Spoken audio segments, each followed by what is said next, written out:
Sabedoria. Então, para quem está chegando agora, é a nossa Escola de Sabedoria, aula 2, né, a EBQ aqui da Igreja do Jardim Comercial, ok? Bom, nós vamos estudar o livro de Abacuque, estamos dando sequência aí no livro de Abacuque, e eu queria, sem mais perder tempo, queria já falar algumas coisas para vocês a respeito desse livro, né? Nós estudamos na semana passada, identificamos algumas coisas, né? Uma delas é que o tema do livro de Abacuque, o tema é viver pela fé. Então, o profeta Abacuque, ele tinha a prerrogativa de acreditar que Deus poderia fazer uma mudança na situação que estava ocorrendo naquele momento. Ele estava indignado, ele estava chateado porque Deus não intervinha nas coisas que aconteciam naquele momento e etc. Né? E hoje nós vamos falar um pouquinho a respeito do que esse livro nos oferece, né? Bom, o autor, o profeta Abacuque, lá em Abacuque 1 e 3:1, né, ele não oferece nenhum outro lado ou dado acerca da pessoa e nem da sua família. Seu nome significa abraço. Então, o livro de Abacuque significa abraço, ok? Não tem nenhum dado da família de Abacuque, da linhagem que ele veio, e etc. A Bíblia não revela isso, não tem uma genealogia demonstrada, né? E também não aparece em nenhum outro lugar das Escrituras. A referência de Abacuque é o cantor mor. Sobre os instrumentos de música, 3:19, sugere que ele pode ter sido um músico e levita a serviço do Santo Templo. Ou seja, toda vez que você ver na Bíblia uma descrição cantor mor, né, ou mor cantor, isso dá alusão de que indica que essa pessoa, esse nome determinado, pode ter sido algum levita de serviço no templo em Jerusalém, ok? Ao contrário de outros profetas, não se data da sua profecia mediante referência aos reis, que foram seus contemporâneos, mas o fato de ficar perplexo com o uso que Deus faz dos babilônicos, dos caldeus. Isso nós lemos lá semana passada, no capítulo 1, versículo 6. E como instrumento de seu juízo contra Judá, sugere um período em que a Babilônia já era uma potência mundial. Portanto, a invasão de Judá era iminente. É tanto que nós discutimos que Abacuque ele estava um pouco chateado, um pouco bravo, porque acontecia uma série de situações lá em Israel, em Judá, e aí o que acontece, na verdade é Judá, não é Israel. E aí o que acontece o próprio Abacuque ele cobrava de Deus uma providência para um juízo contra esta nação, né? Porque o povo tinha se apostatado da fé, o povo não estava adorando, o povo estava adorando outros deuses, o povo estava distante de Deus, o povo estava fazendo coisas que não agradavam a Deus. E Abacuque ficou indignado porque Deus não fez nada, né? Isso foi em meados de 606 a.C. Só que se a gente for continuar lendo os históricos, entre 598 e 608 houve a invasão de Judá, né? Nabucodonosor, que era o rei, já tinha sido derrotado, né? E os egípcios, Carquemes, a partir de 605 a.C., estavam em pleno vigor, né? E aí, no Egito, aliás, a última potência a se opor à expansão dos babilônicos foram os Carquemes. Então, guarda esse nome, Carquemes. Eles estavam ali entre 605 a 606 a.C., é o ano no qual esses povos habitavam aquela região, né? Conforme interpreta-se, a data da profecia de Abacuque seria entre 606 e 605. Então é mais ou menos no período que Abacuque profetizou, né, e escreveu aí esse livro, né, a data prevista da descrição deste livro, da revelação desse livro. E isto ocorreu durante os primeiros anos do rei Joaquim de Judá, né? Nós falamos do rei Josias também, da época, né? E as consequências de ascensão da Babilônia como potência mundial foram devastadoras à apóstata Judá. Ou seja, Judá tinha se apostatado da fé, né? Isso você pode encontrar lá em 2 Reis, capítulo 24 e o versículo 25, né? E retornando do Egito, Nabucodonosor invadiu Judá e levou a Babilônia em um número considerado de cativos, entre os quais Daniel e seus 3 amigos. Isso em meados de 600 do ano 605 a.C. Em 597 a.C., as forças babilônicas tornaram a invadir a Jerusalém, saqueando o templo e levando outros 10.000 cativos para a Babilônia, entre os quais o profeta Ezequiel.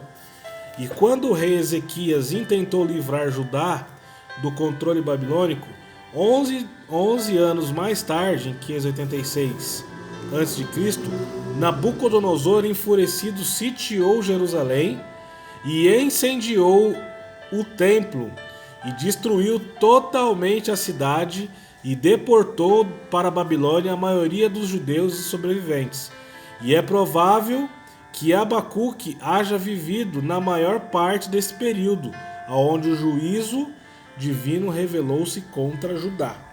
Então é mais um fato histórico, né, de que nesse período entre 586 a 606 a.C., né, na verdade, esse período de 586 foi a época que ocorreram esses episódios de guerra, né?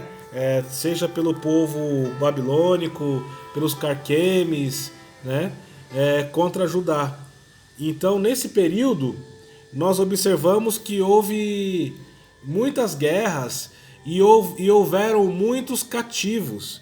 E no meio desses cativos, haviam também alguns profetas que eram tomados como cativos. Ok? E aí nós vamos verificar lá na frente que esses profetas fizeram grande diferença por estar cativo ao povo que foi tido como prisioneiro nestas guerras. Ok? Pois bem,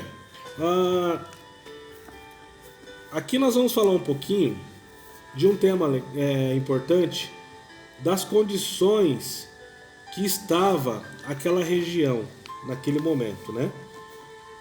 As condições refletidas pela violência e perversão da justiça são de difícil compreensão para nós.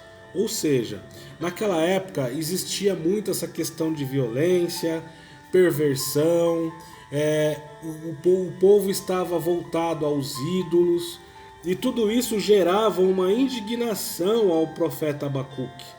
E nos dias de hoje também não é diferente. Essas coisas, elas geram indignação ao povo de Deus. E se o rei era um homem justo, por que a lei não surtia efeito e por que a justiça era inexistente? E a resposta disso, pela maneira qual a lei era administrada em Judá nos dias de Abacuque, foi declarada.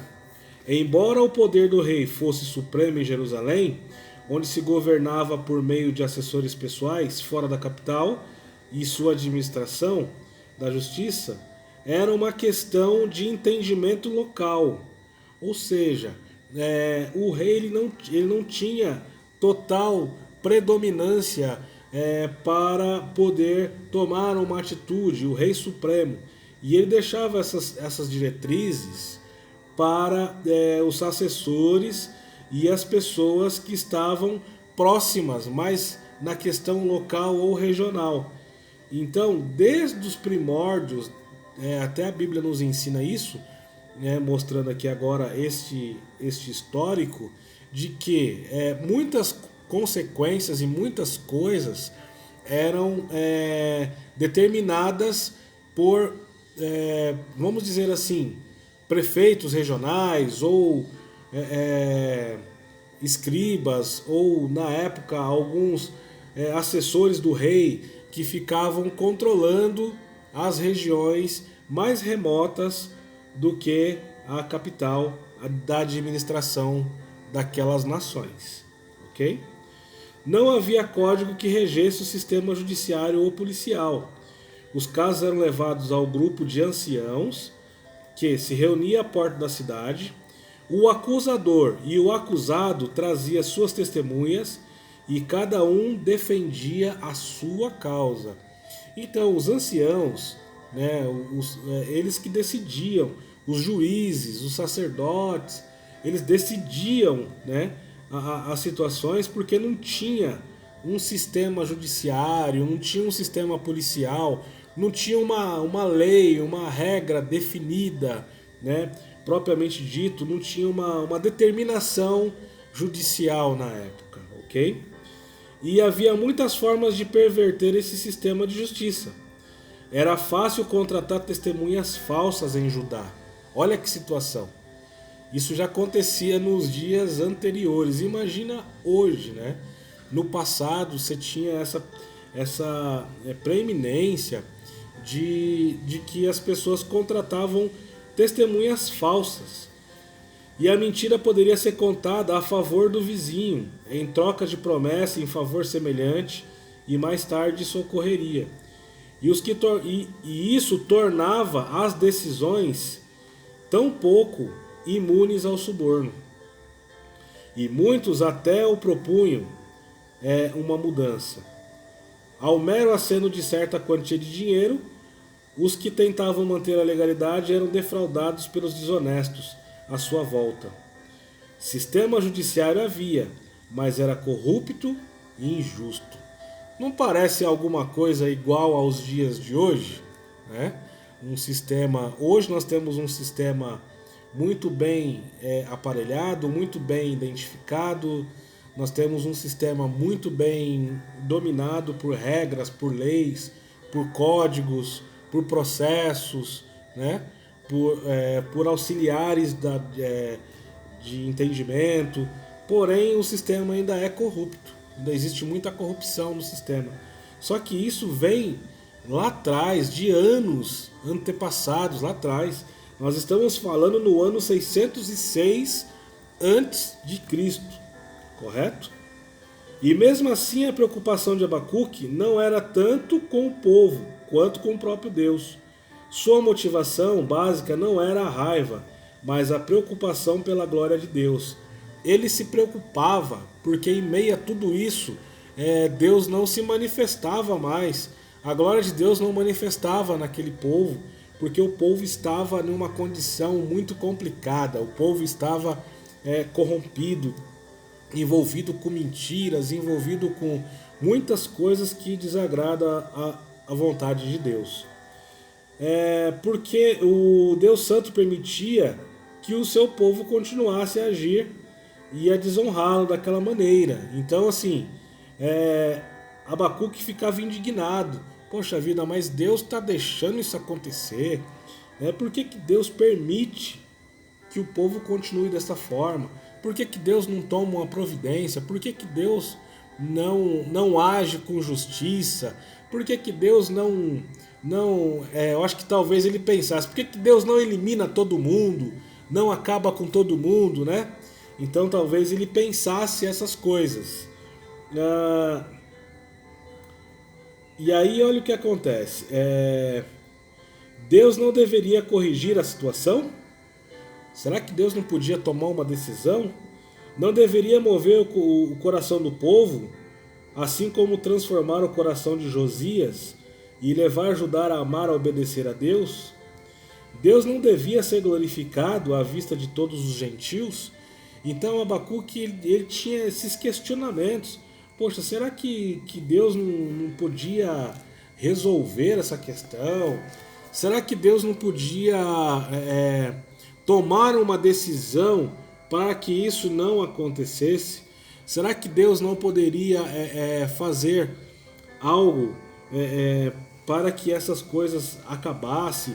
Talvez tocar no coração desses homens, dessas pessoas, talvez mover o coração do povo, ou então corrigir essa situação. Então, estes questionamentos eram os questionamentos de Abacuque. Abacuque estava indignado com esta condição. Ele fala, poxa vida, será que não tem alguma coisa que Deus possa fazer aí? E nos dias de hoje também não é diferente. Às vezes a gente fica indignado com muita coisa, né? Poxa vida, será que Deus não está vendo isso? Né? Será que Deus não está observando essas coisas? Será que Deus não está enxergando esse povo que está desonrando a Ele? Né? Continuando aqui.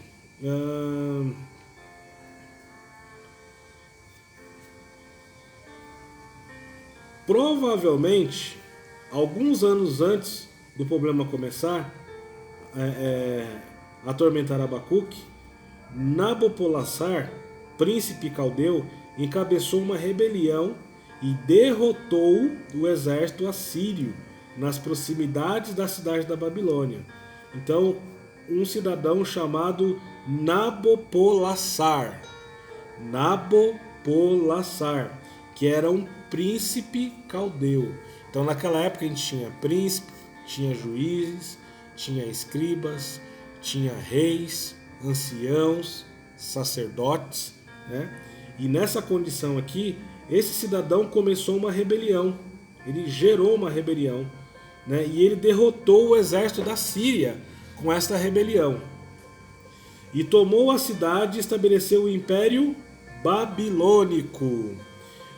Os assírios tentaram repetidas vezes desalojá-lo, mas Nabopolassar manteve o domínio sobre a cidade, ao optar por uma batalha primordial defensiva. E ainda que Abacuque tivesse notícias desses acontecimentos na distante Babilônia, dificilmente teria conseguido prever o desenrolar dos fatos nas 2 décadas seguintes. Aí nós vamos para 620 a.C.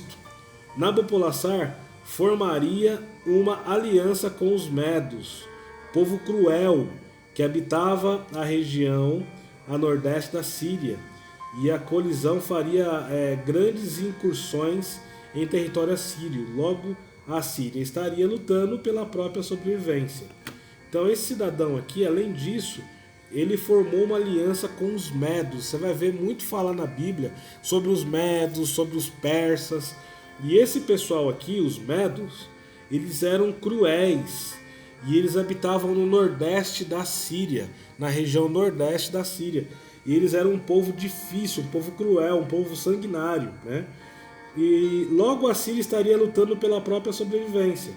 Não mais que 5 anos após a experiência de Abacuque, o Egito, inimigo antigo da Síria, ficou com tanto pavor do êxito medo-babilônico, medo-babilônico, que enviou seu exército para apoiar a Síria. Ou seja, o Egito se compadeceu ali do povo assírio, que eles decidiram apoiar o povo assírio porque eles sabiam da crueldade que esses medos babilônicos teriam e da forma que esse Nabopolassar tinha doutrinado e preparado essas pessoas para guerrear contra a Síria. Aí em 614 a.C., os medos tomaram a antiga capital Assur em 612, e os aliados assaltaram Nínive, a cidadela invencível da Síria, e destruíram em 3 meses. Esse pessoal era terrível. Esse pessoal era difícil, porque em 3 meses eles acabaram com a cidade. E foi o fim da Síria. Seria simplesmente questão de tempo para que o terror que o nome Assíria evocava no coração dos hebreus fosse transferido para o nome de Babilônia. E no prazo de 15 anos, Nabucodonosor, filho mais famoso de Nabopolassar, começaria uma série de deportações. E em 586 reduziria o templo a ruínas fumegantes. Abacuque não tinha como saber de tudo isso, mas o Deus de Abacuque, à medida que o profeta se debatia com o problema, falou a esse homem tão preocupado com a glória de Deus. E Deus não permitiria que o seu povo continuasse pecando. Deus já estava preparando o instrumento que usaria para castigá-los. Então assim, aí tem aqui o versículo 1 até o 5, aliás, capítulo 1, o versículo 5 até o 11, Deus fala assim, olhe as nações e contemple-as, fique atônitos e pasmem, pois nós, nos dias de vocês, farei algo em que não creriam se lhe fosse contado. Estou trazendo os babilônios, nação cruel e impetuosa, que marcha por toda a extensão da terra, para apoderar-se das moradias que não lhe pertencem. E é uma nação apavorante e temível, que cria a sua própria justiça e promove a sua própria honra. Seus cavalos são mais velozes do que os leopardos, mais ferozes do que os lobos no crepúsculo. Sua cavalaria vem de longe, e seus cavalos vêm a galope. Vem voando como a ave da rapina, que mergulha para devorar, e todos vêm prontos para violências. Suas hordas avançam como o vento do deserto, e fazem tantos prisioneiros como a areia da praia. Menosprezam os reis, zombam dos governantes, riem de todas as cidades fortificadas, pois constroem rampas de terra e por elas as conquistam. E depois passam como o vento e prosseguem homens carregados de culpa e que têm por Deus a sua própria força. Ou seja, Deus estava avisando para este povo que ele mandaria essa gente aqui para esta situação. Estava dizendo para Abacuque para que ele olhasse para as nações e ficassem pasmados, porque nos próximos dias, ele colocou aqui, nos dias de vocês farei algo que não creriam. Ou seja, Deus estava falando, olha, eu vou fazer algo que vocês não vão acreditar. Eu vou fazer algo que vocês não vão entender. E Deus usou esse povo babilônico para destruir essa nação, esta cidade, como lobos ferozes, como lobos vorazes. A Bíblia fala lobos e leopardos ferozes no crepúsculo. E essa condição era uma resposta àquilo que Abacuque estava pedindo para Deus. Poxa vida, Deus, o povo declinou, o povo não quer nem saber da tua palavra, o povo não está mais atento à tua voz. Muito pelo contrário, eles até tinham escondido, o povo tinha escondido os livros da lei para que ninguém lesse, né? Até que Josias, revirando lá os locais lá da cidade, encontrou e pediu que alguém lesse esse livro, que eram os livros da lei, né? Então assim, Deus ele estava mostrando para Abacuque que ele iria resolver o problema. Então, meu irmão e minha irmã, muitas vezes a gente fica questionando por que Deus não resolve, por que Deus não faz isso, por que Deus não faz A, não faz B. Nós vemos nos dias de hoje, e talvez os senhores vão se lembrar de tantas aberrações que aconteceram no nosso país e no mundo, né? No carnaval, nós vimos muitas coisas, muita brincadeira com a cruz, brincando com Jesus, colocando Jesus como gay, colocando Jesus como sapatão, colocando Jesus sendo humilhado pelo diabo, colocando uma série de coisas contra a igreja, contra a família principalmente, né? Por que não falar das novelas obscenas, do grande crescimento de vários públicos revolucionários. Vou mencionar aqui o LGBTQI+, que começou a se levantar contra a própria igreja, contra o nome de Jesus, fazendo aquelas marchas gay que eles chamam, trazendo muito ódio, quebrando o crucifixo, chutando santa, fazendo um monte de coisa aí que nós não somos adeptos a esse tipo de situação, nem a crucifixo e nem a santa, mas nós estamos fazendo uma referência em relação ao que esse grupo de pessoas começou a trazer para a nação brasileira. Consequentemente, começou a vir a legalização, a briga para a legalização do aborto, a briga para a legalização da maconha, a briga para uma série de coisas que a gente identifica que é contra a família, que é contra os princípios cristãos. Esse povo abominou contra Deus. Esse povo fez uma série de coisas.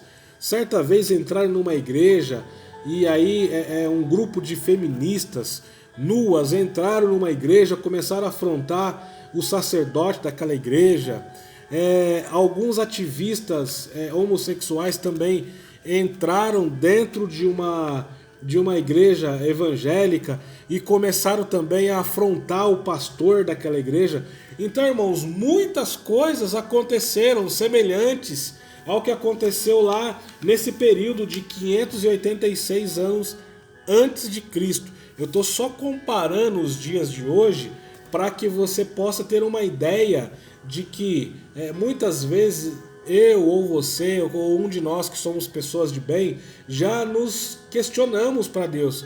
Poxa vida, Deus, os caras vão lá no carnaval, faz um monte de coisa com o nome de Jesus, fica fazendo chacota com a Bíblia, fazendo chacota com o nome de Jesus e tal, e fazendo filmes. A Netflix fez um filme horrível aí contra Jesus, né, dizendo que Jesus foi gay e tudo mais, e um monte de coisa contra a igreja cristã em si, né, contra nós os evangélicos e contra a família, né? E aí eu quero aqui comunar com vocês que a igreja católica também sofreu muito estas questões, uma vez de que eles usavam os utensílios que a igreja católica utiliza para deturpar também a fé dos fiéis da igreja católica, né? Por que não falar daquelas imagens e esculturas que eles chamaram de arte, que o Banco Santander começou a desenvolver nos seus teatros, começando lá em Porto Alegre, São Paulo, Belo Horizonte e Brasília, aonde eles colocaram fotos obscenas, começaram a fazer uma série de obras de arte com várias alusões contra a igreja, contra a família, contra a moral, né, contra as pessoas de bem. Por que não dizer também das peças teatrais e dos movimentos teatrais que na época do antigo presidente, ex-presidente Lula, promovia, né, homem beijando homem, crianças tateando homens nus, em teatros abertos, no MASP e outros mais. Então tantas aberrações aconteceram no nosso país, na nossa terra, né? Tantas coisas aconteceram, a profanação do nome de Jesus, a profanação da igreja, a forte violência contra os princípios morais do eclesiástico, ao ponto de que um pastor não poderia mais recusar a fazer um casamento homossexual, o casamento de 2 homens ou de 2 mulheres, gerando leis para cercear a igreja, gerando leis para cercear o direito da moral da igreja, dos bons costumes da família. Por que não dizer também sobre a ideologia de gênero? Por que não dizer também sobre a questão das datas comemorativas, aonde várias escolas municipais algumas estaduais, não comemora mais o Dia dos Pais, não comemora mais o Dia das Mães.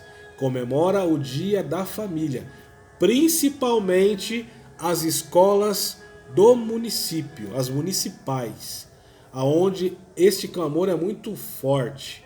E aí eu me recordo que em uma das reuniões que eu participei da minha filha, numa escola que ela estuda, eu levantei uma polêmica muito forte contra isso, no qual eu não concordei com o nome que seria Dia da Família. Falei, não concordo com isso, porque é Dia dos Pais ou Dia das Mães. E a diretora ali, ela começou a debater, e eu comecei a debater com ela, e a coisa ficou um pouco estranha, porque ela viu que ela não ia me convencer. Então, ela até mudou o assunto da reunião, mudou o foco da reunião. Então, nós observamos que todas essas atrocidades, todas essas situações que aconteceram lá em Judá e naquela época, também estava acontecendo aqui no Brasil. Está acontecendo aqui no Brasil. E aí Deus mandou algo muito pesado sobre aquela nação. Deus mandou um povo cruel, um povo para arrebentar com a nação, para acabar com aquela nação, para destruir aquela nação, né? E Abacuque era um profeta que se posicionou contra tudo isso. E Abacuque, naquele momento, ele ficou indignado, ele ficava questionando porque Deus não fazia alguma coisa. Talvez você, talvez eu, já estivemos nessa condição aqui no Brasil. Por que Deus não intervém? Por que Deus não faz alguma coisa? Por que Deus não muda esse cenário? E glória a Deus que agora, nesses últimos anos, nesse último ano, nós pudemos experimentar a vinda de um presidente que promove Deus, a família, a ordem, a democracia, a liberdade de expressão e, muito acima de tudo, ele promove a crença, ele promove a crença a Deus. Tudo que ele faz alusão a Deus. A igreja cristã nunca teve tanta voz e tanta força no governo federal e nas casas de leis como está tendo agora. A igreja nunca teve uma força tão grande dentro das casas de leis e dentro dos ministérios como está tendo agora. Então, isso graças ao Bolsonaro que está lá, o presidente atual, que é aberto a essa tratativa, que é aberto a esse tipo de situação, que ele preserva os valores da família, que ele preserva os valores morais, ele preserva os valores éticos, né? Não estou falando aqui da questão política dele, nem da questão atual, o que está acontecendo. Estou dizendo que Deus começou a colocar ordem na situação. E aí, para completar o castigo, para completar tudo o que está acontecendo, adveio agora a Covid-19. Então eu estou fazendo aqui uma alusão deste castigo que ocorreu a estes povos lá de Judá em meados de 606 a 586 anos antes de Cristo. Eu estou fazendo uma alusão ao momento de agora, ao momento de hoje, tá? Eu estou fazendo uma alusão ao momento de hoje. Hoje nós temos esse vírus que está castigando a nação. Hoje já temos aproximadamente quase 28 mil mortes por Covid-19. Já estamos com quase 400 mil infectados. Quase 500 mil de pessoas infectadas com Covid-19. Irmãos, isso nada mais é do que uma resposta a tanta aberração que aconteceu na nossa terra, a tanta profanação ao nome de Deus, a tanta profanação ao nome de Jesus, a tanta brincadeira, a tanta coisa errada, tanto lixo que colocaram.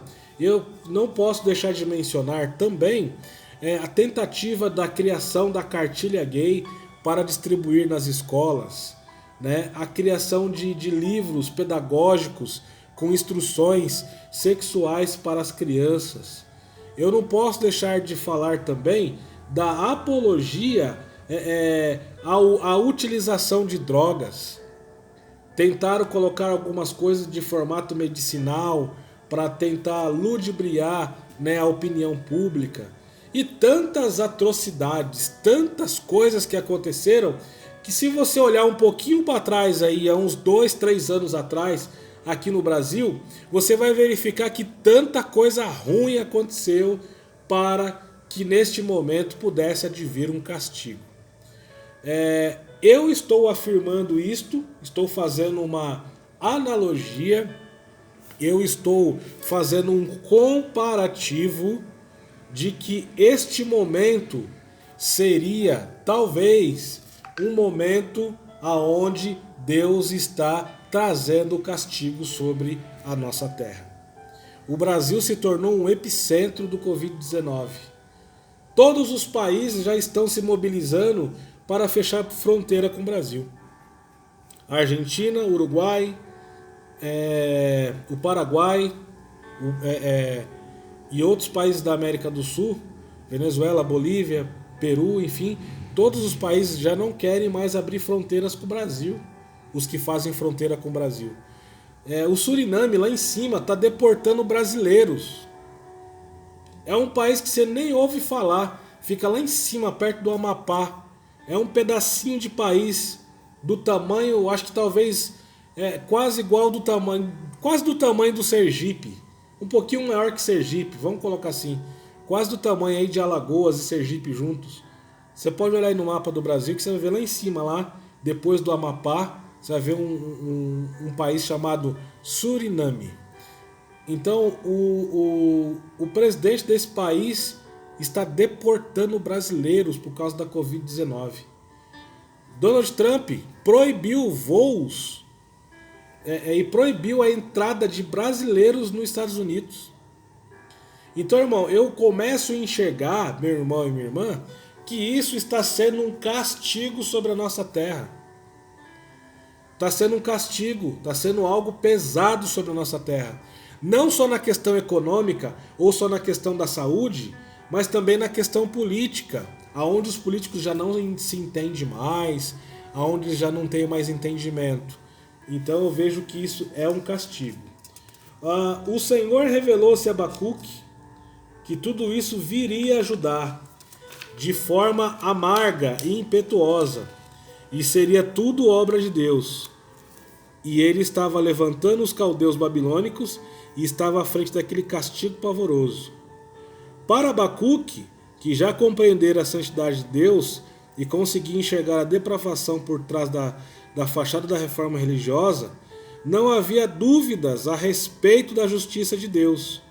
E não havia como refugiar-se no conceito vago de amor que roubava o Senhor na sua santidade. E deixando-lhe a imagem enfraquecida, reverenciada apenas pelo saudosismo de certos adoradores, que existe em todas as épocas. Abacuque conhecia o amor de Deus pelo seu povo e reconhecia o câncer do pecado que infeccionava o corpo do povo amado do Senhor. O pecado conduzira Abacuque ao seu lamento inicial, e a cirurgia ordenada pelo médico divino não permitia recriminações. Abacuque olhou para Deus face a face e viu o propósito imutável do Senhor. Ele viu o amor de Deus e verificou que Deus expressava na sua disciplina. Aí o versículo 12 do capítulo 1, Abacuque 1:12. Senhor, tu não és desde a eternidade?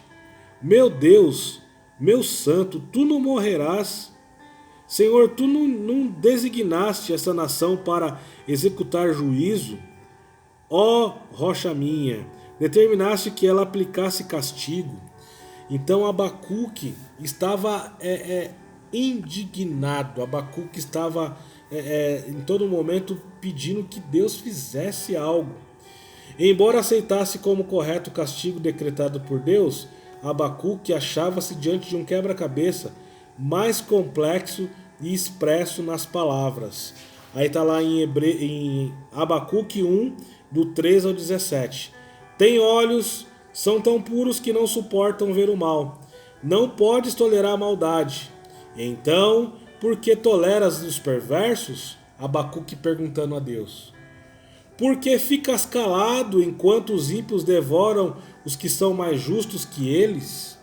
Talvez você já perguntou isso para Deus. Deus, por que o Senhor fica quieto? Por que o Senhor não faz nada? Deus, por que o Senhor fica calado enquanto nós vemos esse povo devorar o Evangelho, devorar a igreja? Continuando. Tornaste os homens como peixes do mar, como animais que não são governados por ninguém. Ou seja, tinha uma grande desordem naquele momento. E nós observamos essa desordem agora. Nós observamos essa desordem, sabe aonde? Começando das casas de leis, começando dos centros organizacionais e começando também das entidades de organização. Nós vemos um STF que fica agora brigando contra a PGR, brigando contra o Planalto, brigando contra o Congresso e vice-versa. Aí um manda prender, outro manda soltar, um manda executar, outro manda confiscar, outro manda invadir. Então assim, povos que não são governados por ninguém. Não está tendo um alinhamento, não está existindo um comando. Aí o presidente determina algo, os governadores descumprem. Aí o governador determina algo, os prefeitos descumprem. Entende? Aí os governadores, os prefeitos, o presidente, a Organização Mundial da Saúde determina algo, o povo descumpre. Então nós estamos vivendo um momento que foi determinado e está escrito na Bíblia que o povo, os povos, os homens estavam como os peixes do mar, como animais que não são governados por ninguém. O inimigo puxa todos como anzóis, apanha-os em sua rede e nela se arrasta. Então alegra-se e exulta, e por esta razão ele oferece sacrifício, a sua rede queima incenso em toda a sua honra. Pois graças à sua rede vive em grande conforto e desfruta iguarias, mas continuará ele esvaziando a sua rede e destruindo sem misericórdia as nações. Certamente o Deus que falara ao seu servo atribulado falaria novamente. Por isso Abacuque escolheu um lugar para vigiar e esperar. Você deve escolher um lugar para vigiar, para esperar, para se ater, para recuperar ali as suas forças, para você buscar sua fortaleza em Deus. Porque muitas vezes a gente começa a bater de frente com tanta coisa errada, começa a brigar com todo mundo. Esses dias eu conversava com uma pessoa e ela falou assim, ó, eu parei até de falar umas coisas no Facebook porque eu tô ficando sem amigos, ninguém quer mais falar comigo porque eu tô batendo muito de frente, mas eu tô batendo de frente contra as coisas erradas. Eu estou estimulando que seja falado a verdade. Então, irmãos, isto é muito notório nos dias de hoje também. E aí Abacuque falou assim, ó, ficarei no meu posto de sentinela e tomarei posição sobre a muralha. Aguardarei para ver o que o Senhor me dirá e que resposta terei à minha queixa. Isso está lá em Abacuque 2, versículo 1. Então Abacuque ficou no cantinho lá e ele falou, vou ficar quieto aqui, né, sobre a muralha, eu vou ficar aqui como sentinela, eu vou aguardar para ver o que o Senhor vai falar para mim, né? Que resposta eu vou ter a respeito do que eu me queixei diante de ti. E a resposta de Deus ficou muito clara no capítulo 2 de Abacuque. A mensagem de invasão vindoura não era nova. Isaías já tinha anunciado que um dia ele iria chegar.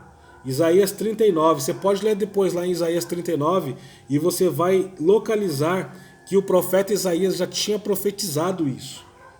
E o fato assustador a respeito da revelação a Abacuque é que o dia do juízo estava às portas. Deus falou novamente com Abacuque e a linguagem da urgência se manteve. Então o Senhor me respondeu, Abacuque 2, 2, 3. Escreva claramente a visão em tábuas para que se leia facilmente, pois a visão aguarda um tempo designado, e ela fala do fim, e não falhará. Ainda que demore, espere-a, porque ela certamente virá e não se atrasará. Então, Deus estava garantindo para Abacuque de que ele iria tomar uma providência. Deus estava dando a certeza para Abacuque de que ele ia resolver o problema, né? Assim, depois de ordenar a Abacuque que divulgasse a sentença de Deus sobre o seu povo, o Senhor concentrou a sua atenção no problema de Abacuque e revelou-lhe porque nem mesmo o sucesso dos maus pode embaçar a glória de Deus. Então, muitas vezes a gente fica pensando que o sucesso dos ímpios ofuscou a glória de Deus, que o sucesso dos ímpios embaçou a presença de Deus, atrapalhou a presença de Deus. Eu quero dizer para os senhores que a Deus ninguém zomba de Deus, e ninguém engana a Deus, e ninguém esconde as coisas de Deus. Ele está vendo todas as coisas, ele está vendo todas as atitudes, ele enxerga todas as coisas, e no momento certo Deus ele toma a providência. No momento certo Deus ele entra com o poder e com a justiça. Deus ele é amor, mas ele também é poder, ele também é justiça, ele é justo. E eu vejo que esses dias, acompanhando muitas coisas, eu começo a observar que nestes dias Deus está agindo com justiça contra a tantas aberrações que eu já falei para vocês agora atrás, né? E assim, depois que foi ordenada a sentença de Deus sobre o povo, o Senhor concentrou a sua atenção ao problema de Abacuque. Revelou porque nem mesmo o sucesso dos maus pode ofuscar a glória de Deus. A insatisfação. Nós vamos falar de alguns itens aqui e eu queria que você tomasse nota. O primeiro dele é a insatisfação. O segundo item é a retribuição. O terceiro item é a falta de esperança, de segurança. O quarto item é a decadência material. O quinto item é a retribuição de mesma espécie.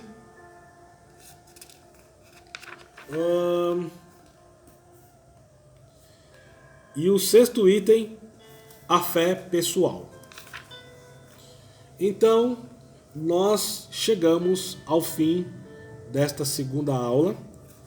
Para a próxima semana, eu gostaria que você lesse, eu acho que você já deve ter lido todo o livro de Abacuque, mas leia novamente e nós vamos continuar falando desses itens.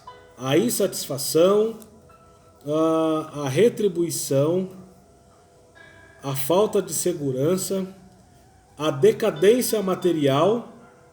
Vamos falar também da retribuição da mesma espécie e também iremos falar da fé pessoal. Então você, meu irmão, minha irmã, não pode perder a nossa próxima aula. Na próxima quarta-feira estaremos aqui neste canal, através desta mídia, conversando um pouquinho a respeito do livro de Abacuque. Então você se prepare, se programe, separe um tempo aí para você estudar, busque referências bíblicas, né? Não se atenha somente no que eu estou falando aqui no vídeo, mas vai no YouTube, pesquisa, vai no Google, pesquisa, levanta os nomes que eu falei para vocês, dá uma analisada, verifica os textos bíblicos que nós falamos aqui, para que você possa se aprofundar mais na palavra de Deus. Amém? Então estamos finalizando. Que Deus te abençoe, te guarde, te dê uma noite muito abençoada. Aqueles que forem assistir pela manhã, um dia muito abençoado. Aqueles que forem assistir à tarde, uma tarde muito abençoada, né? Seja guardado pelo Senhor, seja protegido por Deus, você e toda sua família, ok? Não esqueçam dos itens de segurança, não esqueçam que você tem que sempre estar com álcool e gel preparado aí, ó, álcool e gel preparado. Você tem que estar de posse aí, né, da sua máscara, né? Utilizando a sua máscara da forma correta. Eu não usei a minha aqui nessa interlocução, porque eu estou só tem eu aqui na igreja nesse momento, e também porque é só eu falando, mas é importante que você use a sua máscara, use o álcool gel, lave bem as mãos, ok? Que você mantenha o distanciamento social. Não é hora de ficar visitando o irmão, a irmã, o parente, o primo, o cunhado, a sogra, o sogro, o vô, a avó. Fale pelo WhatsApp. Dá para fazer várias coisas com o WhatsApp, conferência, um monte de coisa, chamada web. Então, utilize das ferramentas que a tecnologia te oferece. E se você não precisar sair, não saia. Se você não tiver nenhum motivo para ir na rua, não vá. Se você puder ficar em casa, fique em casa. Exceto se você trabalha, se a sua atividade que você trabalha exija que você esteja na rua. Caso contrário, a orientação é para que você fique em casa, ok? Porque as coisas estão ficando muito mais alarmadas e nós precisamos vigiar e orar, e precisamos também nos proteger para que possamos ser abençoados por Deus e guardar com saúde e paz toda a nossa família. Amém? Deus abençoe você. Foi muito bom esse tempo, né? Estou falando aqui para duas câmeras diferentes, por isso que eu fico olhando para lá e para cá, né? Que Deus te abençoe, que Deus te guarde, que Deus te dê forças. E sexta-feira nós temos a nossa Live Kids, né? Hoje à noite nós temos a live das mulheres. É uma live que vai ser feita através da Igreja Quadrangular a nível estadual. Então você não pode perder esse momento tão especial. Vai ter a live do diaconato, a live dos homens, a live dos casais, né? A live das crianças. Então você não pode perder essas oportunidades de crescer, de aprender, de buscar conhecimento da palavra, se aprimorar e ser cheio do poder de Deus em nome de Jesus. Eu quero orar com você neste momento final. Pai, em nome de Jesus, eu quero pedir a tua bênção sobre todas as famílias da tua igreja. Pedimos a tua graça, pedimos que o Senhor venha, Deus, acrescentar ainda mais as tuas bênçãos na vida de cada um, guardando, livrando de todo mal, trazendo, Senhor, a tua paz, a alegria, a sabedoria, o entendimento. Senhor, que estas palavras que foram faladas aqui possam ficar gravadas nas tábuas do coração de cada um dos teus filhos. E nós pedimos em nome de Jesus que o Senhor abençoe a cada um para a glória do teu nome. Amém e amém. Deus abençoe. Tchau, tchau, tchau, tchau, tchau, tchau. Tenham uma noite feliz, abençoada na presença do nosso Deus. Valeu, até mais.